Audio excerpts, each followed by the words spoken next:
물질에 관한 관계법에 대한 말씀, 대물관계법을 살펴보겠습니다.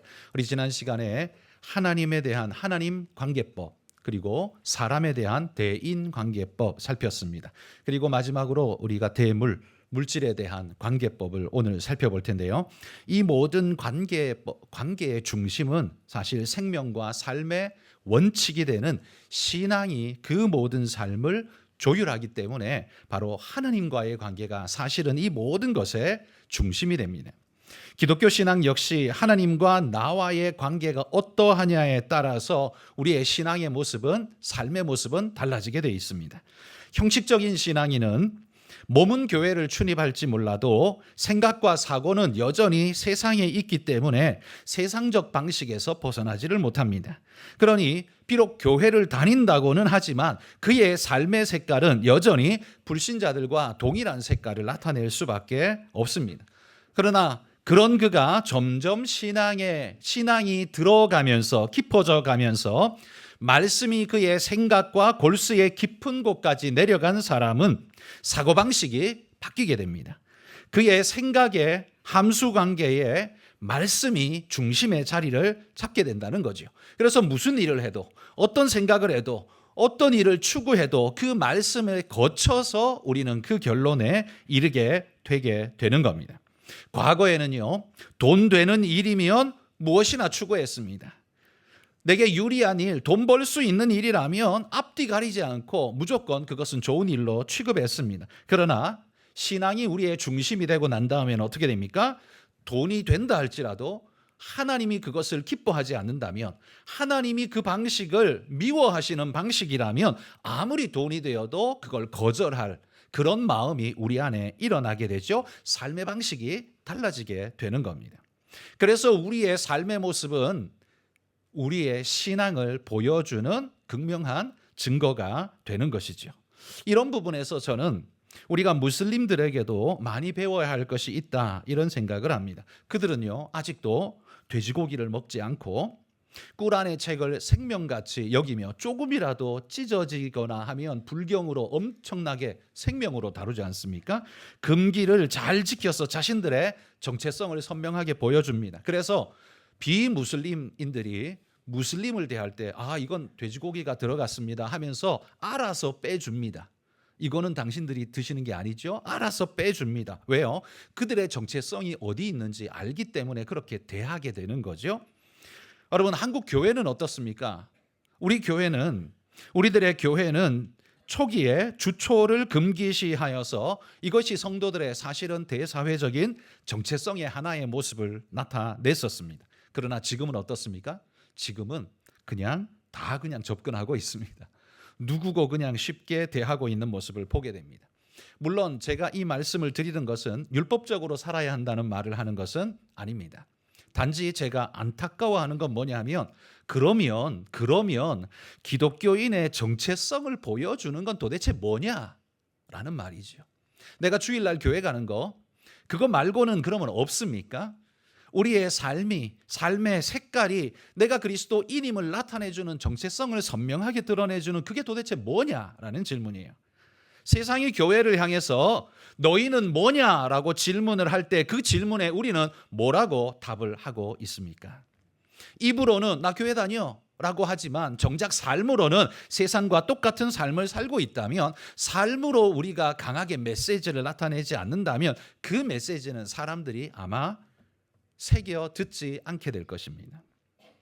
여러분, 오늘 말씀은 그런 의미에서 하나님의 백성 공동체 안에서 물질에 관한 문제가 발생했을 때 어떻게 처리하며 어떤 자세로 살아야 하는가를 우리에게 말씀하는데, 이 말씀의 기초석은 바로 우리가 그리스도인 하나님의 백성으로서 어떻게 살아야 하는가에 대한 이야기입니다. 바로 그 중심 정신을, 그 베이스가 되는 정신을 우리 성도님들이 배우고 또 얻어가실 수 있기를 바랍니다. 오늘 이 말씀은 지금부터 3,500년 전 고대 이스라엘 사회에 내리신 율법입니다. 우리하고 전혀 상관없는 시대의 이야기인 것 같지만, 그러나 그 율법 3500년 전의 율법이지만 그 명령을 하신 분이 아직도 우리 가운데 살아계시는 여전한 하나님이시라는 걸 믿는다면, 그때 말씀하신 그 말씀의 정신과 지금 우리에게 요청하시는 하나님의 정신은 동일할 거라는 사실을 여러분 마음에 새기고, 이 율법을 통해서 오늘 내게 뭐라고 말씀하시는지를 새길 수 있기를 바랍니다. 오늘 살펴볼 우리 말씀의 범위는요, 우리 5절까지밖에 안 읽었습니다만 사실은 23장 초반부까지 이야기가 오늘 이야기의 범위입니다. 여기에는 절도에 관한 명령, 배상에 관한 법령, 그리고 채무에 관한 법령의 이야기가 기록되어져 있습니다. 이 세 가지의 관계법 속에서 공통된 삶의 정신을 우리가 발견하고, 그러면 우리 삶에서는 어떻게 할 것인가에 대한 답을 찾아갈 수 있기를 바랍니다. 먼저 첫 번째, 절도에 관한 하나님의 명령을 한번 살펴봅시다. 1절부터 4절에 이 도둑질에 관한 명령을 이야기하고 있습니다. 이 명령은 10계명 제8번째 계명인 도둑질하지 말라라는 하나님의 10계명 계명에 따르는 부속 명령입니다. 절도죄에 대한 대표로 오늘 말씀해 보면 소나 양을 훔쳐갈 때, 도둑질할 때 이 이야기를 지금 하고 있습니다. 가나안 땅에 정착하여 농경 사회를 이루며 살아갈 이스라엘에게 가장 중요한 재산의 목록은 뭐겠습니까? 소와 양 아니겠습니까? 여러분, 제가 어릴 때 우리 외갓집에 방학 때마다 놀러 자주 가는데 시골이었으니까요. 그때 시골에 놀러 가면 지금 제 기억으로는요, 도둑이 들어왔다가 그냥 갈 것 같아요. 뭐 훔쳐갈 게 없어.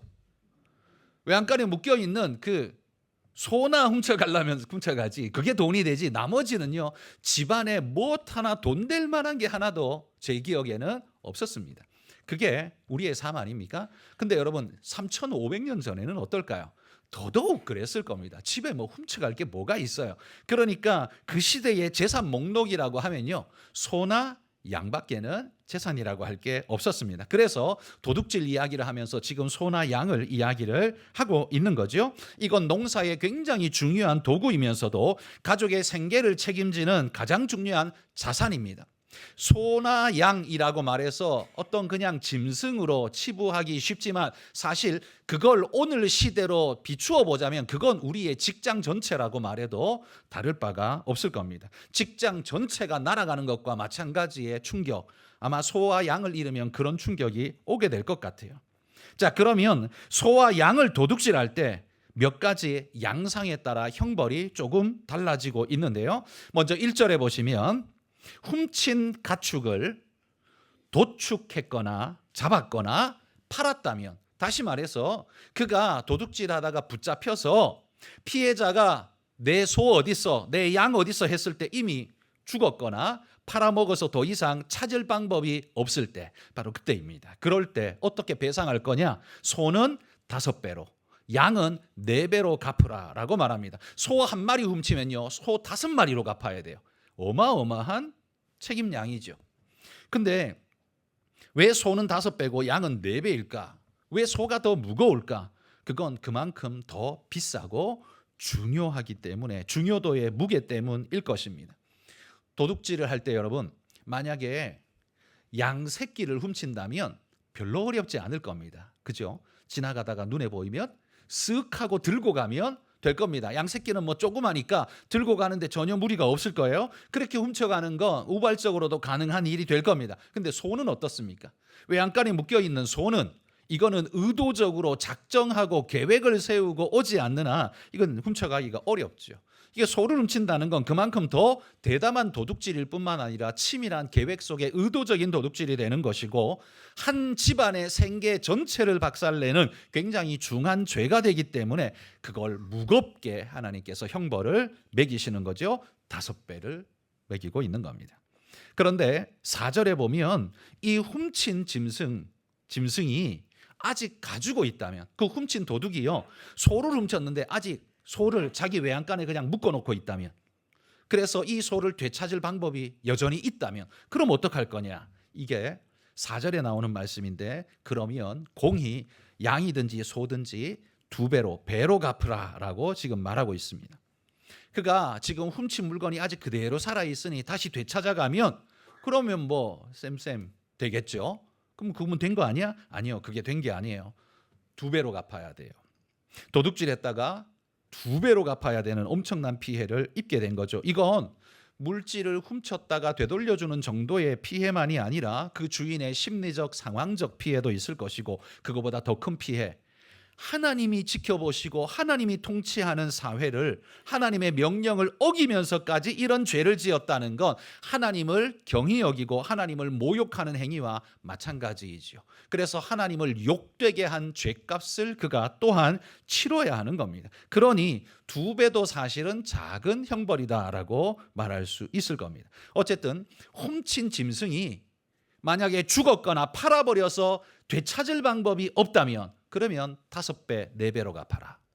근데 훔친 물건이 아직 여전히 살아있고 그냥 가지고 있어서 주인이 되찾아갈 수 있는 가능성이 있다면 그러면 갑절로 갚아라 라고 지금 명령하는 거죠. 그런데 문제는 도둑질하는 사람은 왜 도둑질을 할까요?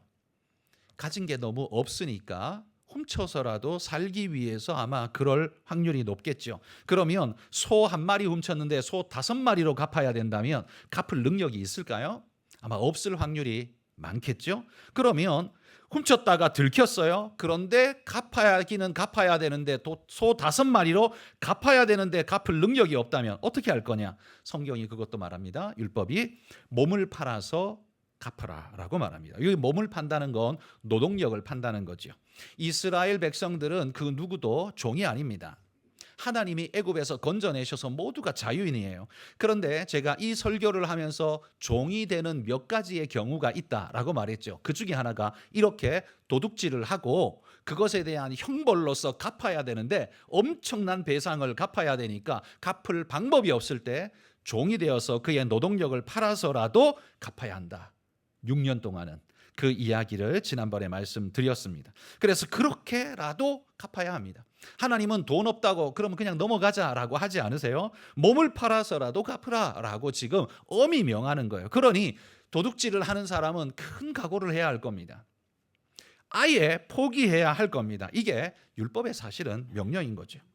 그거 거기 유혹되지 마라. 네 인생 망친다라는 메시지가 오히려 강하게 들어있죠. 자, 그런데 여기에 부가적인 상황이 또 들어 있습니다. 2절에 보시면 도둑이요, 도둑질 하려고 집에 들어갔다가 주인에게 들켜버렸습니다. 주인이 자는 줄 알았는데 부스럭거리다가 깨어나는 바람에 이 주인이 도둑이 든 걸 알고는 도둑과 그냥 난타전을 벌이면서 막아내야 되잖아요. 어떤 피해가 올지 모르니까 난타전을 벌이다가 이 주인이 도둑을 쳐서 죽게 만들어버렸어요. 죽여버렸어요. 그럼 어떻게 될까요? 이게 2절의 말씀인데요. 그것이 밤에 이루어졌다면, 밤에 도둑질하러 들어갔다가 주인하고 몸싸움 붙어서 어떻게 하다가 도둑이 죽게 되었다면, 그러면 이 주인은 그 도둑을 죽인 것에 대한 처벌을 받아야 하느냐? 이때는 무죄라는 겁니다. 이때는 무죄라는 거예요. 왜냐하면 여러분 생각해 보십시오. 요즘은 밤이라 할지라도 대낮같이 밝은 등들이 있기 때문에 또 불 켜는 거 쉽죠? 어렵지 않습니다. 버튼 하나 딱 누르면, 스위치 딱 누르면 불이 그냥 대낮같이 밝아집니다. 얼마든지 구분이 가능해요. 그런데 고대 사회에 불을 어떻게 켰어요? 부싯돌로 켰을 겁니다. 그죠? 3,400년 전에 뭘로 토치가 있겠습니까? 성냥이 있겠습니까? 부싯돌로 켜야 돼요. 그럼 도둑이 들어왔는데 지금 뭘 좀 봐야 되니까 잠깐 내가 불 켜고 난 다음에, 그럼 뭐 도둑이 기다려 줍니까? 불 켜도록? 안 그렇죠. 그러니까 깜깜한 어둠 속에서 그와 뭔가를 해야 하는데, 그러니까 구분이 되지 않는 상태에서 보호하기 위해서 뭔가를 하다 보면 그런 일이 벌어질 수 있죠. 그래서 이런 때에는 무죄.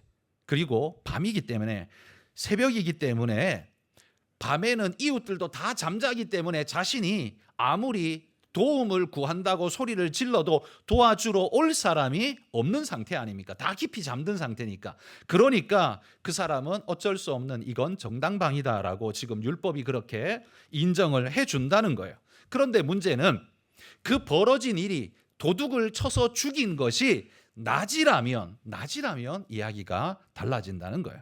왜냐하면 낮이기 때문에 구분이 확실하죠. 이미 빛이 있으니까 상황 파악이 분명하고, 뿐만 아니라 이웃들이 깨어서 활동하는 시간이기 때문에 얼마든지 도움의 요청을 할 수 있는, 그러니까 그를 죽음에 이르도록까지는 안 할 수 있다는 거죠.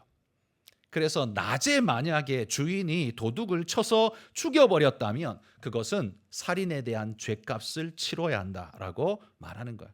이건 뭐겠습니까? 아무리 도둑이라 할지라도 죽음에 이르게 해서는 안 된다라는 경고의 메시지인 거죠. 밤이면 이게 어쩔 수 없는 것을 감안해 주지만 낮에는 절대 그러면 안 된다라고, 도둑이라 할지라도 하나님이 그 생명은 손대지 말라고 하나님이 경고하고 있는 메시지라는 말입니다.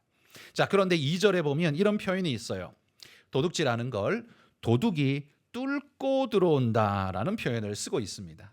뭐 우리도 쓸 수 있는 표현이죠. 뚫고 들어온다. 근데 이건 은유적 표현이 아니라 그 시대에는요, 이게 진짜 실제적 표현이었습니다. 진짜 뚫고 들어옵니다. 왜냐하면 이 메시지를 전한 때가 언제예요? 모세가 메시지를 전하는 이때는 광야 40년 생활할 때입니다. 광야 때에는 이스라엘 백성이 집 짓고 살지 않았습니다. 어디에 살았어요? 텐트 천막에 살았어요. 항상 빨리 걷어서 이동해야 되니까 천막에 살았어요. 그러니까 도둑이 밤에 도둑질하러 들어가면 어디로 들어갈까요? 천막 한쪽 구석을 칼로 쭉 째고 뚫고 들어가는 거예요. 말 그대로 뚫고 들어가는 거죠. 그러니까 여기 도둑이 뚫고 들어온다는 말은 그냥 은유적 표현이 아니라 이건 실제적, 그 시대에는 실제적 표현 그 자체였다라는 말이죠. 그렇게 뚫고 들어가면 어떻게 해요? 하나님의 커다란 처벌이 기다리고 있어요. 그러니까 너희는 절대 이렇게 하지 마라라고 하나님이 율법에 못 박아 두셨어요. 너 4배에서 5배 갚아야 된다. 그리고 너 죽을 수도 있다. 하나님이 아무리 경고하는 것이죠. 자, 도둑질에 대한 경고의 메시지, 형벌에 대한 메시지를 우리 첫 번째 살폈습니다. 두 번째는요, 배상에 관한 법이 5절부터 24절까지 나옵니다. 5절에 먼저 보시면 자기 집에서 먹이는 짐승이 남의 밭에 들어가서 피해를 주었다면 어떻게 할 거냐? 발로 막 지근지근 밟아가지고 짓이겨 놓고 또 아무거나 막 뜯어 먹어가지고 남의 농작물 피해를 주면 어떻게 할 거냐? 아니 뭐 내가 굳이 소더러 들어가라 그랬나? 지가 들어갔지? 이게 말이 되냐? 이때도 반드시 배상해야 한다라는 것이 율법의 원칙이에요. 그럼 배상 어떻게 하냐? 거기 말씀에 보면요, 소가 뭘 먹었든지 양이 뭘 뜯어 먹었든지 간에 뭘로 갚아라? 가장 좋은 걸로 갚아라. 그러니까 땅바닥에 떨어진 하급을 그가 주워 먹었다 할지라도 갚을 때는 뭐로 갚아요? 최상품으로 갚아야 하는 거예요. 그러니까 이 짐승을 관리하지 않은 관리의 책임을 물어서 더 많은 것으로 갚도록 합니다. 그러니까 2배, 3배라는 형량적으로는 말하지 않지만 질로서 가장 좋은 것으로 갚으라라고 말합니다. 그냥 이건 제 추측인데요, 아마도 이렇게 형벌을 매기지 않았을까 싶어요. 그러니까 우리 집 소가 남의 밭에 들어가서 그냥 뜯어먹고 밟고 해서 난리를 쳤어. 그러면 그 집의 주인이 이것에 대한 항의를 하면서 배상해라라고 하면 이거 어떻게 해야 되냐? 자, 제가 가지고 있는 저희 밭이 있을 거 아니에요? 그 밭에 오셔서 제일 좋은 거 당신이 가져가십시오. 그게 제일 좋은 것 아니겠습니까? 당신이 볼 때 제일 좋다고 생각하는 거 가져가십시오. 이렇게 할 수밖에 없는 걸 것 같아요. 그래서 배상은요, 언제나 피해를 당한 사람을 위해서 더 많은 것을 안겨줍니다. 여기에는 왜냐하면 1대1 대가가 대응이 아니라 관리하지 않은 책임까지 물어서 거기에 보태어지기 때문에 가장 좋은 것으로 갚으라라고 명령했다는 거예요. 그리고 6절에 보면 불이 나서 가시나무에 이 불이 옮겨 붙어서 남의 집 낫갈이나 곡식, 이 추수하지 못한 곡식밭까지 다 태우게 되면 이게 어떻게 하느냐? 이것도 물어줘야 합니다. 당연한 거겠죠? 근데 여기 왜 또 갑자기 뜬금없는 가시나무가 여기 등장하는가? 이 가시나무가 뭐냐면요, 이 가시나무로 이스라엘이 울타리를 만들었대요. 경계선 울타리. 그래서 이 밭에 울타리처럼 이렇게 가시나무가 서 있나 봅니다. 근데 여기 불이 또 왜 붙었을까요? 이건 자연 발화된 불을 이야기하는 게 아니라 6절 끝에 보시면 불 놓은 자, 불자가 등장합니다. 불 놓은 자. 그러니까 이 불은 자연발화가 아니라 인위적으로 불 지른 거죠. 근데 이거는요, 누가 악한 마음을 가지고 남의 집 다 태워 먹으려고 불지른 방화범을 이야기하는 게 사실 아니라 우리 농경 사회에도 그렇지 않습니까? 논두렁 밭두렁 태우는 게 있잖아요. 태워서 해충과 쥐 같은 것을 박멸하고 몰아내기 위해서 다음 해에 풍작을 기원하기 위해서 논두렁 밭두렁을 태워서 그렇게 해충 방지도 하고 하는 그런 태우기가 있습니다. 이스라엘도 바로 그런 의미로 태웠을 겁니다. 그런데 문제는 이 불을 조절을 못해서 이 불이 남의 집까지 다 넘어가게 만들어서 피해를 줬다면 그건 반드시 갚아야 한다라는 이야기인 거예요. 관리 소홀로에 그게 짐승이든지 자기가 키우는 짐승이든지 아니면 자기가 놓은 불이든지 뭐든지 책임져야 할 당신이 이 관리 소홀로 벌어진 일이라면 반드시 배상해라라는 것이 그게 율법의 가르침이라는 말이죠. 세 번째는요, 채무에 대한 법령을 이야기합니다.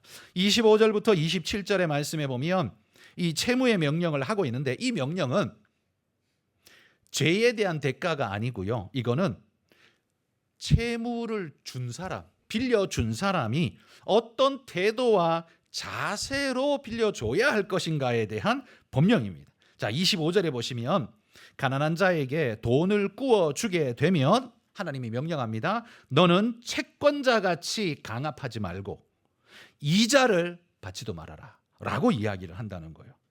채권자처럼 강압을 해서는 안 되고 이자도 받지 말고 그 형제가 얼마나 힘들고 어려웠으면 그러겠느냐. 그러니 이자도 받지 말고 강압도 하지 말고 그가 갚을 때까지 기다렸다가 잘 그렇게 좋게 가라라고 말씀을 한다는 거예요. 자, 그런데 특별히 26절에 보면 그 사람이 돈을 빌릴 때 뭔가 저당을 잡아야 되는데 자기 옷으로 저당을 잡았다면, 그렇다면 여러분, 여기 옷으로 저당 잡는다는 말은 우리 집에 남아도는 겨울에는 여름옷 저당 잡고 여름에는 겨울옷 저당 잡는다는 말이 아니라 유대인들은 너무나 가난해서요, 입고 있는 단벌 신사 옷이 그게 전부입니다. 그리고 유대인들의 이 이스라엘의 옷은 통옷인데 이 통옷인데 그냥 만들기도 쉽죠. 머리 요만큼 따고 팔 따면 이게 그냥 옷이었어요. 그냥 푸대를 뒤집어 엎으면 되는 것 같은 거의 그런 수준이죠. 그러니까 이 옷인데 이 옷을 허리띠를 졸라매면 그게 외투가 되고 외출복이 되고 허리띠를 풀면 그게 그냥 잠옷이 됩니다. 그러니까 이게 벗을 일이 사실 없다는 소리죠. 그러니까 가난한 사람들은 이불이 따로 있는 게 아니고 그 옷이 그냥 이불이었어요. 그 옷이 이불이에요. 그러니까 만약에 그 사람이 너무나 궁해서 돈을 빌려야 된다면 저당 잡을 게 없어서 자기 외투 옷이라도 저당을 잡아야 한다면 그 사람은 밖에 나갈 수 있을까요? 못 나가겠죠. 밤에 잘 때는 어떻게 해요? 이불 없이 오돌오돌 떨면서 자야 돼요. 가나안 그 지역은 일교차가 커서 밤에는 춥다고 합니다. 새벽에는. 그래서 꼭 이불을 덮어야, 모포를 덮어야만 되는데, 그런데 덮고 잘 게 어떻게 해요? 저당 잡혔으니까 없잖아요. 그때 그럼 어떡하느냐? 그래서 이 채무의 법령에는 하나님께서 그에게 명령하는 거예요. 빚진 자에게가 아니라 빚을 준 자에게 명령하는 거예요. 네가 가난한 자가 만약에 그의 외투 옷을 저당 잡고 돈을 빌려갔다면 너는 낮에는 그거를 저당 잡은 대로 네가 가지고 있어도 되지만 밤에는 꼭 돌려줘라. 왜냐하면 그 사람이 덮고 잘 게 없어서 그 추운데 오돌오돌 떨면서 그 인간의 존엄이 손상받고 그 형제가 고통받는 일, 네가 돈을 받으면 되는 거지 그 사람을 굳이 그렇게 고통스럽게 할 것까지는 없다. 그러니 너는 밤에는 돌려주고 낮에는 다시 받아라. 그래서 저당 잡힌 대로 네가 그것을 네 권리로 받아도 된다. 그 대신 밤에는 돌려주거라. 그 이야기를 하신 거예요.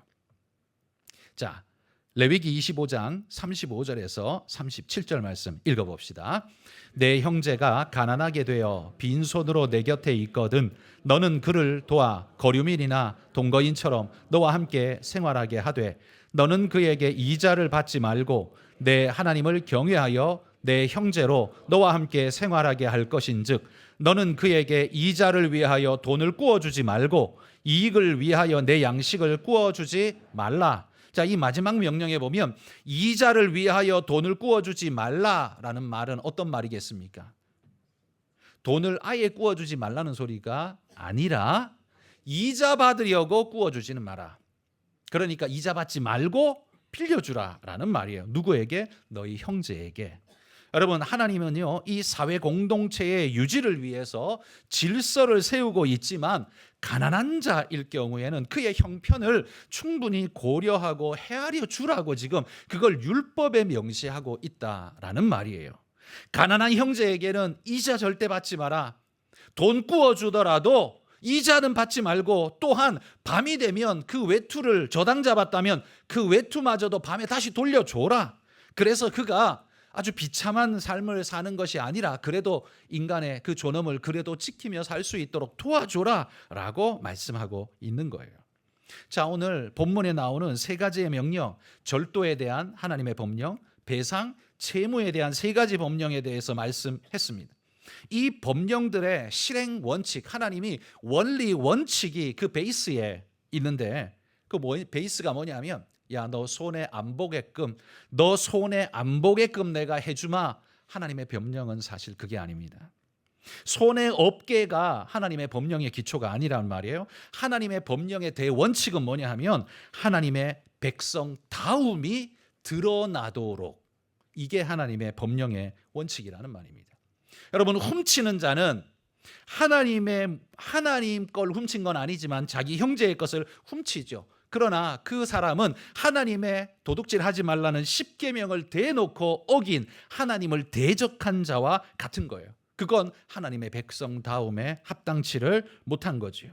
그러기에 이스라엘은 그런 일이 이스라엘 안에 일어나지 않도록 하기 위해서 무거운 형벌을 매기고 있는 거예요. 4배에서 5배의 배상 형벌을 아예 율법으로 못 받고 있어요. 이건 단순한 배상, 죄에 대한 무거운 단순 배상이 아니라 하나님의 영광을 더럽힌 것에 대한 값까지 거기 포함된 거예요. 그러니까 우리는 뭐 100만 원 횡령했어? 그럼 100만 원 돌려주면 되는 거 아니야? 아니요. 이스라엘은요, 하나님의 명령을 어기고 하나님을 모독한 죄까지 거기에 더 올라가는 거예요. 그래서 더 과중한 처벌이 주어지게 된다는 거예요. 그건 하나님과의 관계까지 깨트렸기 때문이죠. 그래서 이스라엘에는요, 이런 죄가 아주 심한, 어떻게 보면 형벌이지만, 그렇기에 백성들이 하나님의 말씀대로 아주 말씀에 순종하며 살려고 많이 애를 쓸 수밖에 없는 거죠. 또한 배상에 있어서도요, 우리 집 소가 남의 밭에 들어가서 해를 끼쳤다면 우리 밭에 최고로 좋은 걸 내놔야 되기 때문에 그 짐승을 키우는 부리는 주인은 최대한 남에게 피해를 주지 않기 위해 관리에 최선을 다해야 되고 노력을 해야 된다는 거죠. 그게 하나님 백성다운 모습이라는 거예요. 꼭 손해보지 않기 위해서가 아니라 남에게 폐를 끼치는 건 옳지 않은 일이기 때문에 하나님의 영광을 오히려 가리는 일이 될 수 있기에 우리는 최대한 남에게 폐 끼치지 않고 바르게 통제하고 관리할 수 있도록 그렇게 살아야 한다는 겁니다. 하나님의 법은요, 항상 이 우리에게 주어진 법령은 언제나 징벌로서만 가치가 있는 게 아니라 법은 계도의 목적을 항상 가지고 있습니다. 오늘날 우리 한국 사회를 보면 이 계도의 목적은 사라지고 그냥 징벌만, 그리고 오히려 죄 지은 자가 더 뻔뻔하게 큰 소리 치는 모습을 보면 어이없기 그지없는데요. 이 계도의 목적이 사라지고 나면 그 법은 더 이상 효력이 없습니다. 법이 계도의 목적을 잃어버리면 나중에 어떻게 될까요? 그 사회는 반드시 질서가 깨진 무질서한 사회가 되고 그 사회는 내일을 보장할 수 없는 위험한 사회가 되어지게 될 겁니다. 그래서 우리 사회의 건강성은 징벌이나 혹은 배상만으로 회복될 수 있는 게 아니에요. 갚아주면 되지, 그 정도 그런 생각으로는 안 된다는 거예요. 왜냐하면 그 죄가 뭐예요? 그 사람의 금액만큼만 손상을 입힌 게 아니라 사회의 가치를 손상했고 사회의 신뢰를 손상했기 때문에 여기에 대한 페널티가 더 붙을 수밖에 없다는 겁니다. 여기 또 눈여겨봐야 할 게 채무에 관한 부분인데요. 가난한 자에게 돈을 빌려주었을 때 이자 받을 생각하지 말라라고 하지 않습니까? 그런데 원래 율법은요, 여기 가난한 자를 콕 집어서 이야기했지만 사실 원래 율법은 이스라엘 형제들에게, 그러니까 이스라엘 사람에게 돈 빌렸을 때는 이자 받지 말라. 이게 원래 율법입니다. 자, 신명기 23장 19절 20절 읽어보겠습니다. 내가 형제에게 구워 주거든 이자를 받지 말라.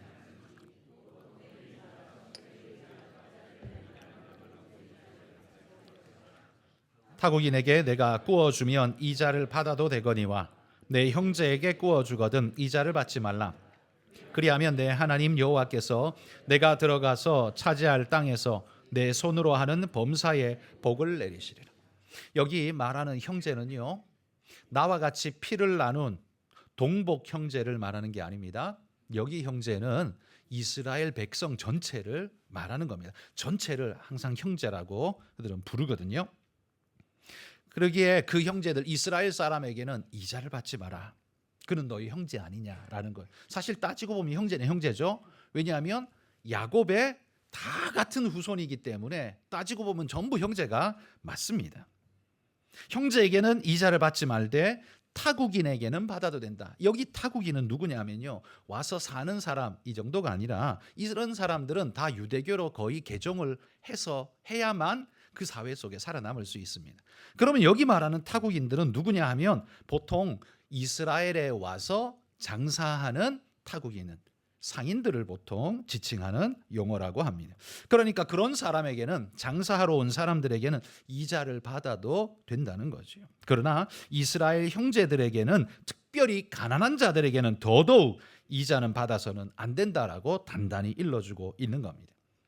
여러분, 오늘 우리가 살펴본 이 법령은요, 21세기의 어느 나라의 법령이 아니라 3,500년 전에 아주 고대의 법령을 지금 우리가 이야기 나눴습니다.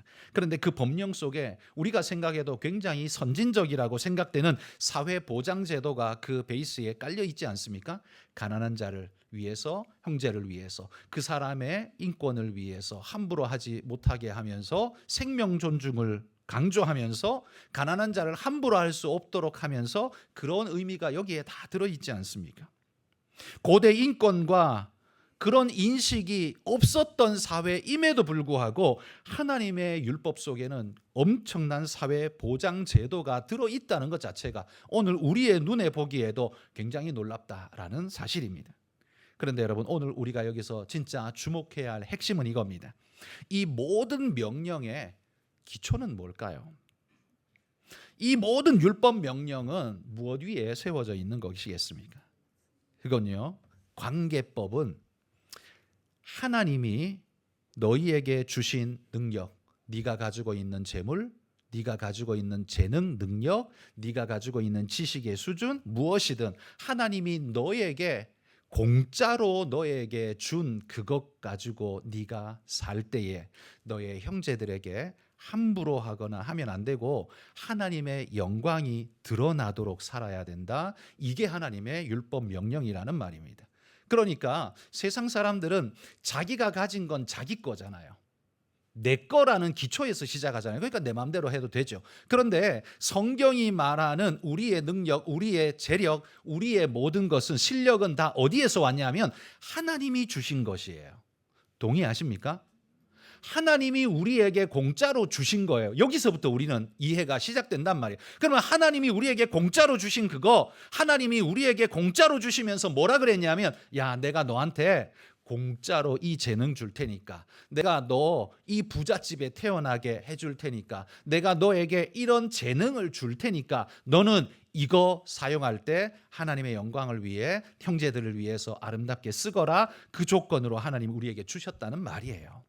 이 이해가 그리스도인의 이해라는 말이에요. 그러니까 이 베이스 위에서 우리가 뭔가를 한다면 어떻게 살아야 될 것인가? 당연하죠.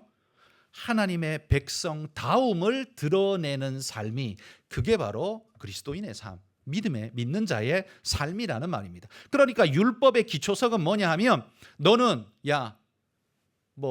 얼마 이상 안식일에 걸으면 안 돼. 뭐는 어떻게 해야 돼? 이 날에는 이렇게 해야 돼. 우리는 율법 그러면 그것부터 생각나니까 너무 폐쇄적이고 그런 것만 생각이 나는데, 아니에요. 율법의 기초석은 뭐냐 하면 우리가 하나님이 주신 그것을 어떻게 살아야 할 것인가를 이야기하는 게 그게 율법이에요. 어떻게 사느냐? 종합적으로 말하면 하나님의 영광이 목적되게 살라는 겁니다.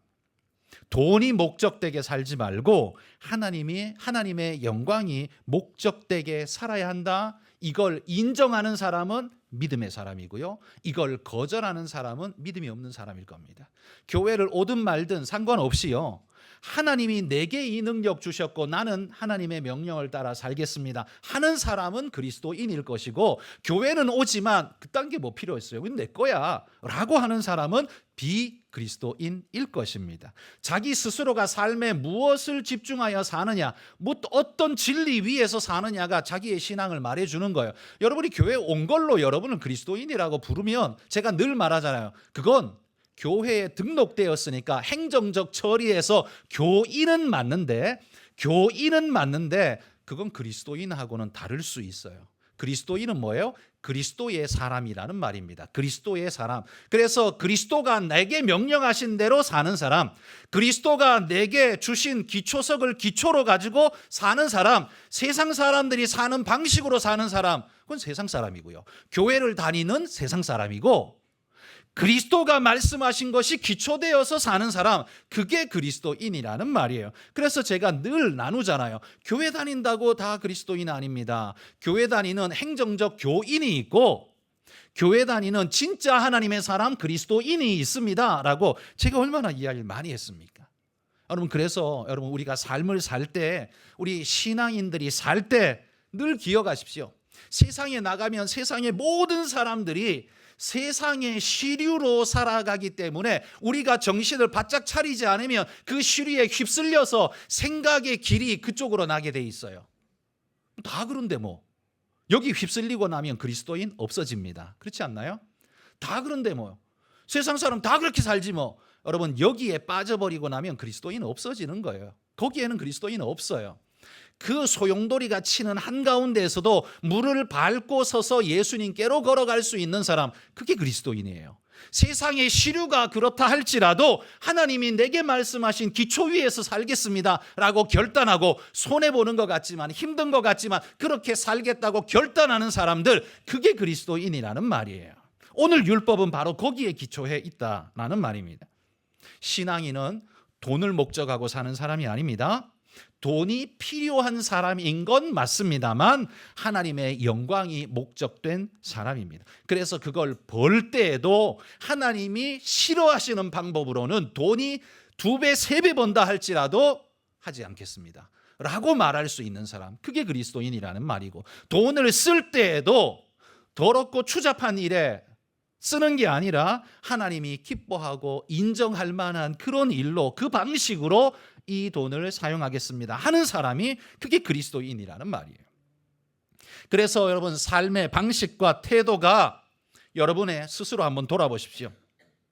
돈 버는 것, 다시 말해 이윤 뒤에 줄 서 있습니까? 여러분의 위치가 거기 있는 것 같아요? 돈 버는 데면 어디든지 쫓아가서 그 뒤에 딱 줄 서 있습니까? 그대로 하려고? 그건 그리스도인이 아니라는 말이에요. 우리는 이윤 뒤에 줄 서야 되는 사람이 아니라 하나님의 영광 뒤에 줄 서야 하는 사람이라는 말이에요. 그러니까 그런 사람은 삶의 색깔이 다른 거예요. 그 사람에게서 풍겨나는 삶의 모습이 다를 수밖에 없는 거예요. 교회 다닌다고 달라지는 게 아닙니다. 하나님을 모시고 내 중심으로 모신 사람만 달라집니다. 여러분, 그런 분들 되시기를 축복합니다. 그런데 이렇게 살려고 하는데 우리에게 항상 문제가 있습니다. 뭐가 문제냐면, 내일 무슨 일이 내게 벌어질지 알 수 없으니까 근심과 걱정이 몰려오는 거예요. 대비를 해야 될 것 아닙니까? 그래서 항상 우리에게 내일이라는 것이 늘 유혹거리로, 문제거리로 오는 거예요. 사탄이 우리를 이런 의지를 가지고 한번 말씀대로 살아야지라고 하는 우리를 허물어뜨리는 제일 쉬운 방법이 그거예요. 내일 걱정. 내일 걱정은 사실 죄가 아니잖아요. 누구나 하는 거잖아요. 근데 그 걱정을 조금만 증폭시켜버리면 그리스도인이고 뭐고 다 넘어져 버린다는 말이에요. 자, 마태복음 6장 34절 읽어보겠습니다. 그러므로 내일 일을 위하여 염려하지 말라. 내일 일은 내일이 염려할 것이요 한날의 괴로움은 그날의 족하니라. 여러분, 우리가 살아가면서 믿음이 제일 필요할 때가 언제겠습니까? 내 인생이 수렁에 빠지고 사업이 파산나서 도산이고, 여러분 그런 때 믿음이 절실히 필요합니까? 그때도 믿음이 절실히 필요합니다만 그때가 제일 필요한 때는 아닙니다. 그때보다 더 어려울 때가 더 필요한 때가 있습니다. 언제냐면 장사 잘 될 때, 돈이 그냥 쓸려 들어올 때, 그때 여러분 그리스도인이고 아니고 전부 다 어떤 마음을 품냐 하면 다 똑같이 이런 마음 품습니다. 물 들어올 때 노젓자. 그죠? 다 그런 마음이에요. 물 들어올 때 노젓자. 그러면서 신앙은 어디 있어요? 신앙은 없어요. 벌써 버렸어. 일단은 채워놓고 난 다음에 다 이런단 말이에요. 그러니까 정작 필요한 때가 언제냐면 그때 진짜 믿음이 필요한데, 우리는 정작 그때는 어떻게 해요? 던져놓고 욕심대로 해놓고 나중에 신앙 찾아요. 여러분 어려울 때는요 다 신앙 찾아요. 왜? 도움이 필요하니까. 하나님 부르게 돼 있거든요. 어려울 때 하나님 찾는 건 누구라도 해요. 근데 정작 돈 잘 벌릴 때, 승승장구할 때, 잘 나갈 때, 그때 하나님 찾는 사람은 드물어요. 별로 필요 없어 보이거든요. 근데 정작 그때가 우리에겐 더 필요한 때. 왜? 유혹이 절정일 때거든요. 마귀의 유혹이 절정일 때이기 때문에 하나님이 절실히 필요한 때예요. 그렇기 때문에 여러분 그런 때에 하나님의 백성다운 삶을 살면 그게 얼마나 위대한 모습으로 비춰지게 될까를 보십시오. 여러분이 부자 되는 걸 하나님의 영광과 동일시하면 안 됩니다. 부자인데 어떻게 사는가를 보여줌으로써 하나님의 영광이 드러나게 해야 돼요. 여러분이 부자인 게 하나님의 영광은 아니에요. 여러분이 돈 많다고 하나님의 영광 아니에요. 하나님이 엄청 축복하셨네. 아니 그러면 가난한 사람 다 하나님이 저주하신 거예요? 교회에서 절대 그런 말 하면 안 돼요. 돈 많이 벌었다고 하나님 엄청 축복하셨네. 저 같은 사람은 돈 못 벌면 저주받은 사람이에요? 여러분은 그래요? 아니잖아요. 그러니까 그런 용어는 절대로 쓰시면 안 돼요. 완전히 틀린 말이라는 거예요. 돈이 많고 적고는요, 그건 축복과 저주하고 상관없는 이야기예요. 하나님이 우리에게 어떤 사람은 5달란트, 어떤 사람은 1달란트 맡겼다 그랬어요. 다시 말해서 지금 피부에 와닿게 바꾸면 어떤 사람은 부자로 태어나게 하고 어떤 사람은 가난하게 태어나게 해요. 이거 하나님의 주권이에요. 그런데 중요한 건 뭐예요? 거기에서 어떻게 사느냐가 중요한 거예요. 하나님은 그걸 보겠다는 거예요. 하나님은 1달란트 받은 사람에게 5달란트 왜 안 벌었어? 라고 족치지 않아요. 하나님은 네가 그걸 가지고 어떻게 살았냐를 하나님이 묻겠다는 거예요. 그러니까 내가 하나님 앞에 어떻게 살았는지가 중요합니다. 그게 하나님 백성다운 삶을 나타내는 거죠. 주님이 이렇게 말씀합니다. 누가복음 6장 34절 말씀 읽어봅시다. 너희가 받기를 바라고 사람들에게 구워주면